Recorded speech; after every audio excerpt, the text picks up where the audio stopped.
Hi, I'm Jimmy Coe, And I'm Stephen Hawk. and we're the host of the Cosmic Sponge podcast, where we explore the unknown from UFOs and cryptids to unexplained disappearances and ancient mysteries. If you're looking for strange stories that will keep you on the edge of your seat, jump on Apple Podcasts, Spotify, or search for Cosmic Sponge on your favorite listening platform. Head on over to our website at www.cosmicsponge.com to get access to all of our content, including a full list of platforms where you can enjoy the show.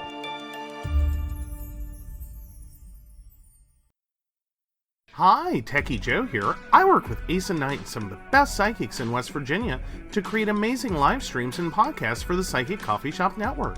Together, we brew up great content discussing news, events, hot topics, and more, all from a psychic perspective. On the Psychic Coffee Shop, we interview amazing authors in the metaphysical realm. Coffee and Tea combines ASIN with Tracy, Dottie, Natalie, or Lady Gwendolyn for the good and the bad of being a psychic. Shameless Self-Promotion with Dottie the Psychic talks to leading and emerging YouTubers and business owners in our community. Mountain Bears brings you the latest in LGBT news and politics. The Psychic That Plans answers the question of, well, how a psychic plans. Plus, we're live on air. We take your comments and your questions, including psychic advice questions. Check out our amazing programming, book an appointment with top psychics, and find out all the wonderful things we have to offer at pcsbnetwork.com today. This is Postscript Editing Jason, jumping in because I totally forgot to thank the members of the Esoteric Archive. Specifically, Annie K, Soul Rising Studios, and Grand Inquisitor Samantha. Your contributions help to pay server costs, purchase reading material, and helps to keep a steady supply of caffeine in my circulatory system. If you too would like to join the Esoteric Archive and get some awesome rewards, go to patreon.com/Esoteric Book Club. Welcome back, Goblins! You're listening to the Esoteric Footnotes, the show where I examine a topic in spirituality, the paranormal, or in magic. As you may have noticed, this is not the Esoteric News Briefs. That show is now a Patreon exclusive, starting at the $5 a month tier. It seems weird, but frankly, that show took a lot of time to assemble. I had to read about 5 articles just to get one that was show-worthy, and then I had to write about it and record it. When it's all said and done, each article that I wrote only filled about 4 minutes of airtime. To get a full episode, that requires roughly 8 articles, which means I had to read somewhere around 40 going into it. And some months, there's just not 40 applicable articles. Thus, you can see my dilemma. I would prefer to give you quality content rather than review a subpar series of articles just to fill the allotted amount of airtime. I'm not saying that the news briefs were subpar. I'm just saying that sometimes I really had to work to make something interesting. Looking back, I realized that some of my previous editorial or independent episodes were really well received. For example, the episode entitled, "What Does It Mean?" is one of my most viewed and best received episodes to date. Another one, "The Knot Deer," is my research into a new cryptid. Again, it was very well received, but it was a departure from my regular news brief episodes. Because I was starting to see this trend, I did a poll to see what aspects of my content people enjoyed the most. And guess what the results were? Yep, you guessed it. The news was at the bottom, scoring only about a 50% approval rating from listeners. As a result, I had to sit back and ask myself, why am I putting so much effort into a portion of the show that only half of my audience even enjoys? I decided to change things up a bit. That's why the news briefs are now a Patreon exclusive, and the footnotes are now the New Moon episodes. If you don't like this change, please let me know. Heck, If you do like them, let me know. Don't think that my news articles are all going to be behind a paywall, though. I will still be doing 2 articles a month at the beginning of each book club episode. This will take me back to my roots from when I first created the show. Anyway, that's enough of my rambling. Let's get on to tonight's topic. How many of you have already failed your New Year's resolution? Show of hands. Yeah, that's what I thought. How many of you didn't even bother making a New Year's resolution this year? Yeah, me neither. I mean, what's the point? Half of the time, I don't even remember what my resolution was after the first few months. Unless you write it down, I venture to say that no one does. So why do we even make them? Where does this practice even come from? I'll totally admit, I had to Google this one and I found some pretty interesting answers. It seems that the New Year's resolution is about as old as human civilization. I'm using civilization in very loose terms here. Basically, it's been a thing since large-scale agriculture and city-states, as you will soon hear. The first recorded mention of it comes from Babylon in about 2000 BC. Yes, they are that old. Things were a little different at that time, obviously, and the New Year was one instance of this. For one thing, it didn't take place on December 31st, but instead took place around the vernal equinox. This was the festival of Akitu, and it lasted for 12 days. 12 days around New Year's.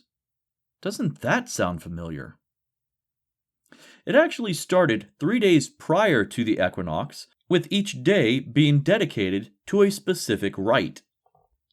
On the first day of Akitu, the head priest would recite sad prayers to the congregation, and the other priests lead the people in reciting equally sad prayers back to the head priest.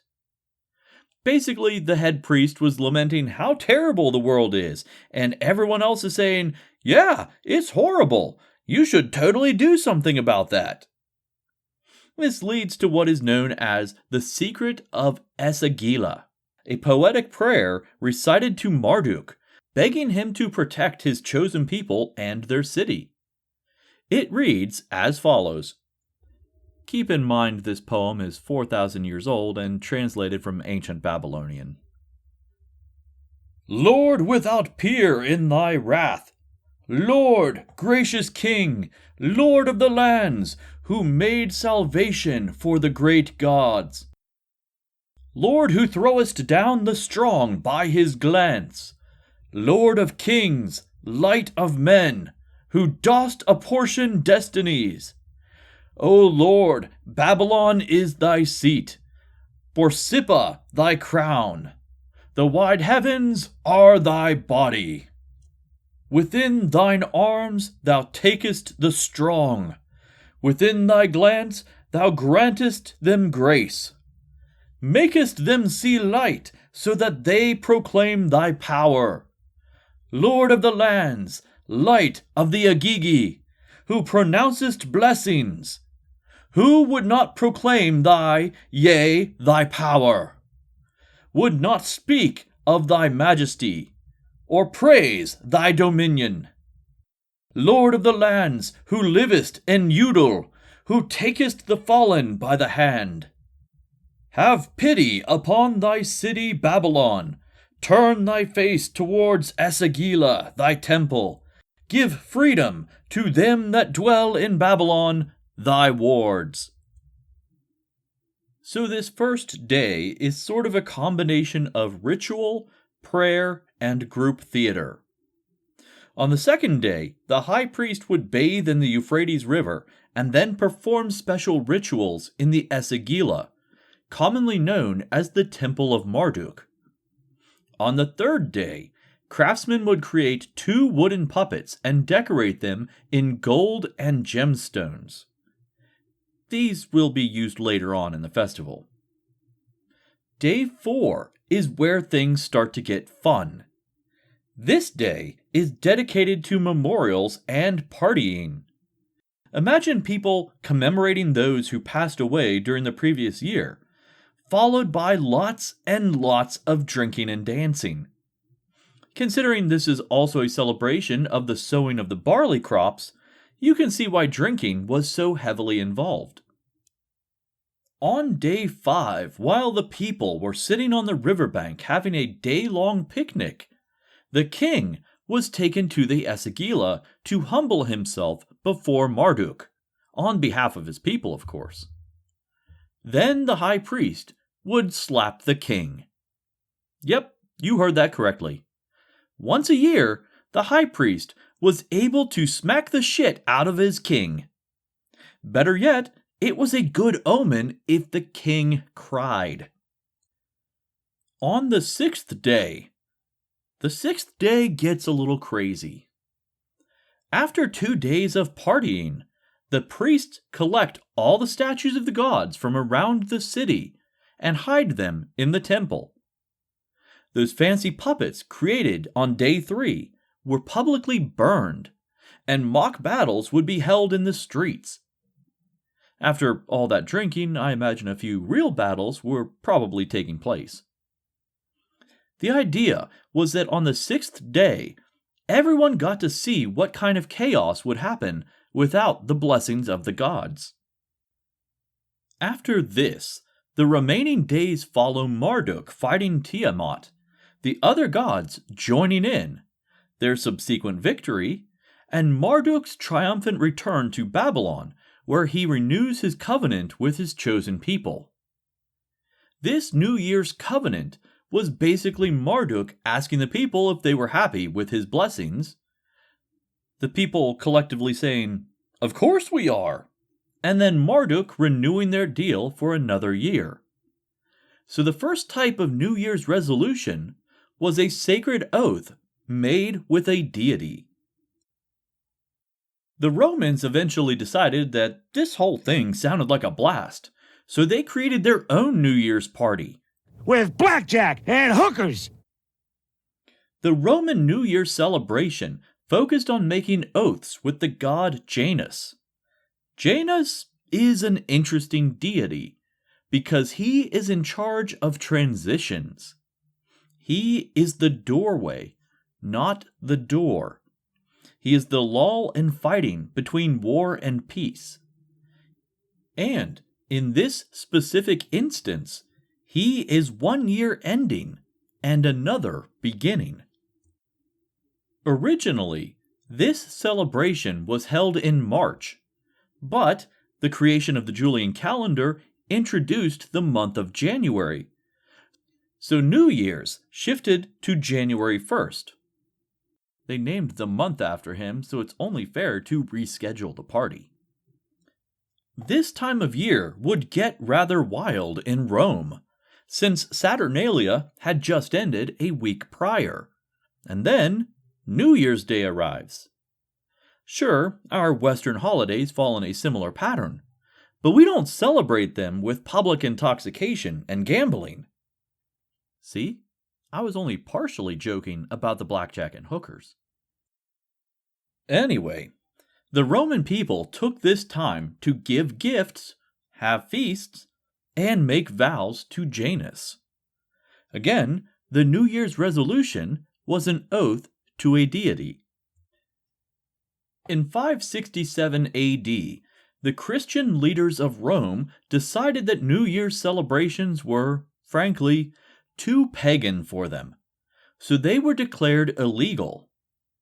In turn, it was decided that the new year would begin on December 25th, because Jesus. Then we jump about 800 years to the early 1300s, when we get the 9 worthies, chivalry, and, you guessed it, more sacred vows. Chances are you've not heard of the 9 worthies. I know I certainly hadn't until I fell down this, admittedly strange, rabbit hole. The concept is basically a selection of people who represented the attributes of knightly chivalry.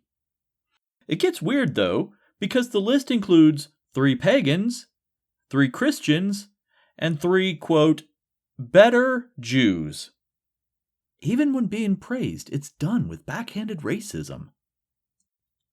This list includes Hector of Troy, Alexander the Great, Julius Caesar, King Arthur, Charlemagne, Godfrey of Bouillon, because this is France, Joshua, King David, and Judah Maccabee. I don't want to get into the details of these 9 men, but the idea was that they all represented knightly virtues as seen by the medieval Franks. At the end of Christmas, the knights would each vow to be more like one of these 9 people. This practice, known as the Peacock Vow, seems more like what we would think of as a modern New Year's resolution, even if it takes place on Christmas. It's no longer about renewing a covenant with a deity, but about bettering one's self by actively working towards a virtue, however morally skewed that virtue may be in hindsight. At this same time, other Christian sects were observing a watch night service before the coming of the new year. Basically, you stay up all night in prayer, confession, and a renewal of your covenant with God. It's interesting how we came back to all of that, huh? The watch night service is a pushback from the church in response to everyone else partying on New Year's Eve. Ironically enough, the Christian watch night service is the closest thing that we have to the original New Year's practice of renewing your covenant with a deity. In 1582, Pope Gregory III renovated the Julian calendar to fix things like leap years. At this same time, he declared that the new year would begin, once again, on January 1st. I also want to take a moment to point out that Great Britain continued to use the inaccurate Julian calendar for almost another 200 years after this change. It's hard to believe, but England and its colonies didn't begin using the modern calendar until roughly the time of the French and Indian War. If you're listening to this in the United States, the calendar as we know it today is only slightly older than the country itself. Then again, it's mostly because England decided to be obstinate for 200 years. Sort of like us in the metric system. Since that time, the idea of making a New Year's resolution was created, satirized, and eventually became what it is today. Mostly a punchline. That leads us to the word resolution, which is strange in itself. It comes from the Latin term, and eventually the French term, meaning to break into smaller parts. This definition sounds a lot like the English word dissolve, though, believe it or not, the two words have completely different Latin roots. I tried looking in the dictionary of etymology, but there's no real explanation as to why the word shifted to mean power of holding firmly or having the character of acting with a fixed purpose. All we know is that by the mid-1500s, that's how the word was being used, and it seems to have just stuck with us. So a New Year's resolution is a focused change in ourselves that we choose to pursue throughout the year. It seems pretty straightforward, right? The problem is, these resolutions are mostly made half-assed. People are not putting forth the effort required to make this change. It's about as effective as making a wish and blowing out candles on a birthday cake. In the end, all it does is help people point out what they perceive as their own failings, and then remind them of those failings throughout the year when they don't meet their resolution. One solution to this problem that has begun making the rounds on social media is the option of setting a theme for the year. you're not making a focused, specific change, but instead, you're choosing how to frame your endeavors. Instead of saying, I want to lose 15 pounds, you would say, I want to focus on my health and well-being. Another example is to replace, I want to spend less time on social media with, I will be present in the moment. This takes some practice and in some instances, such as the last one, takes time to figure out how to frame it as a theme rather than as a statement. Of course, that's only one option. What if, instead of being progressive with our New Year's, we instead were regressive?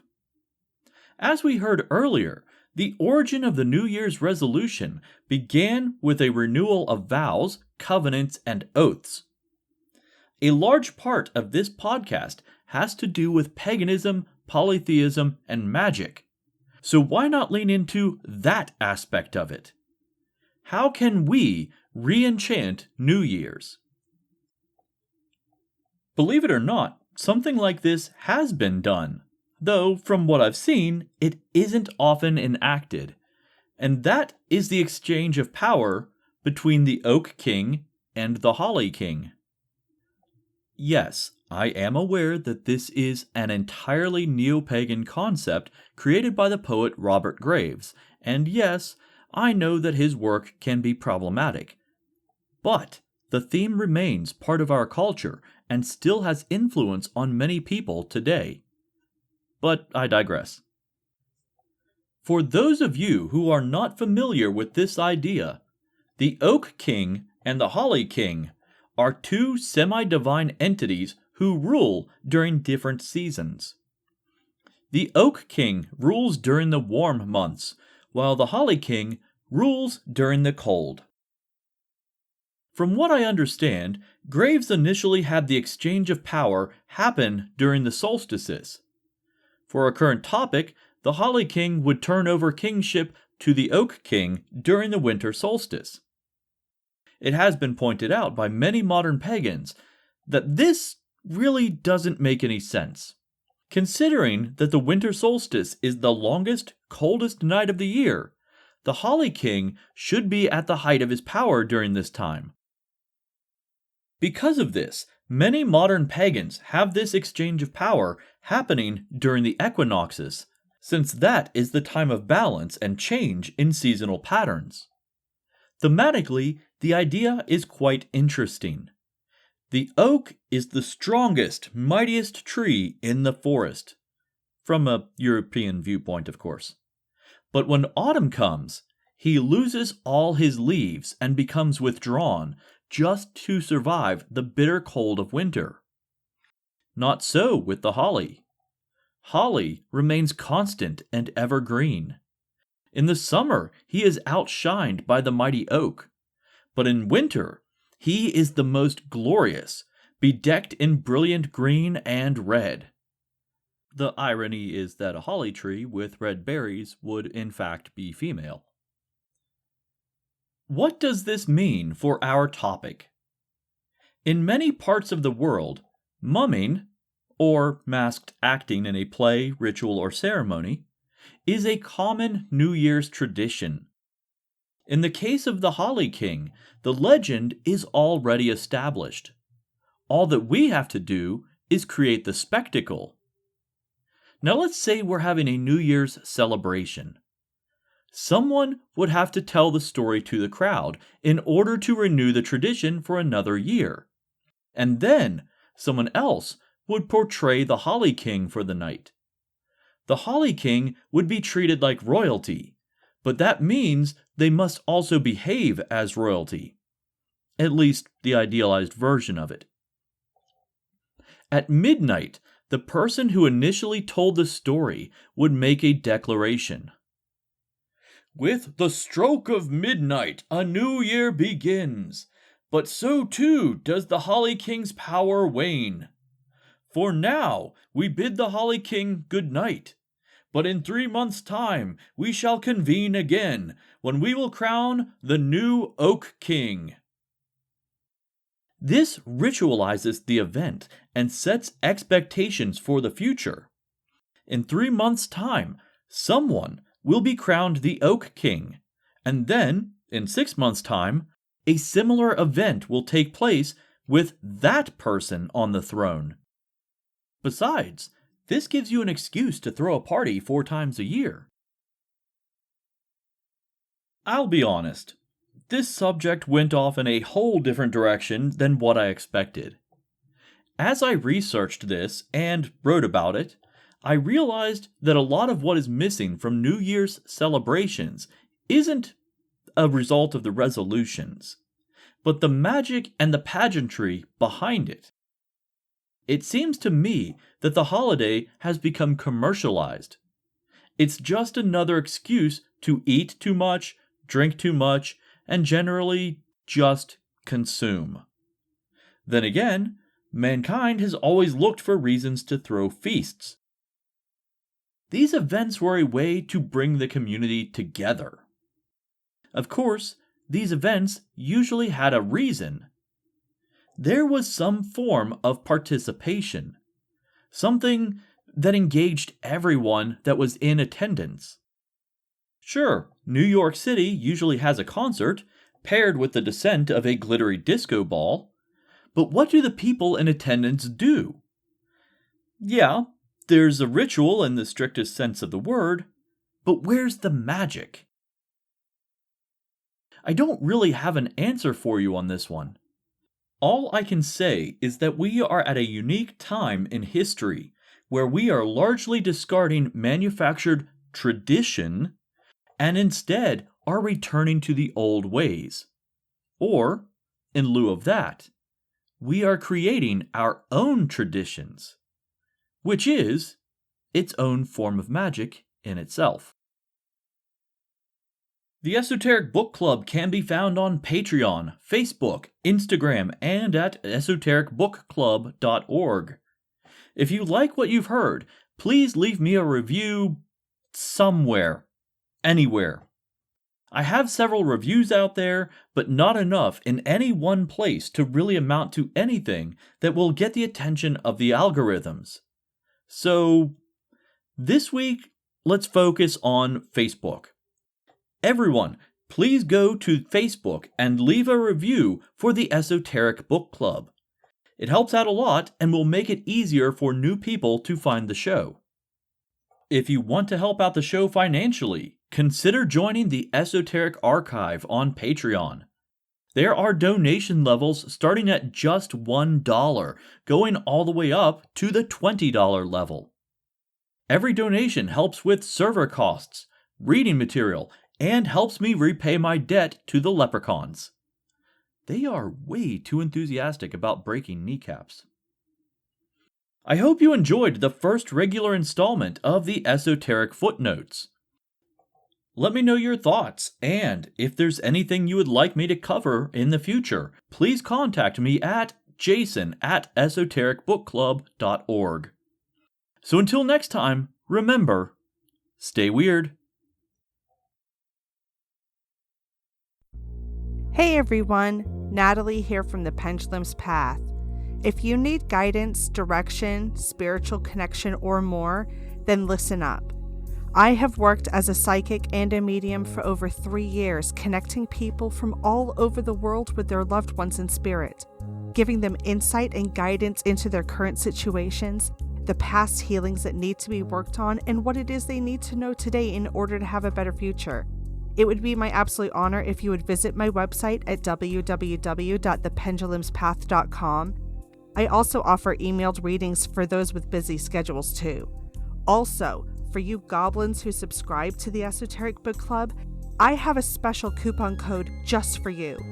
Enter the code STAYWEIRD to get $5 off of any order of $25 or more. Hope to see you there.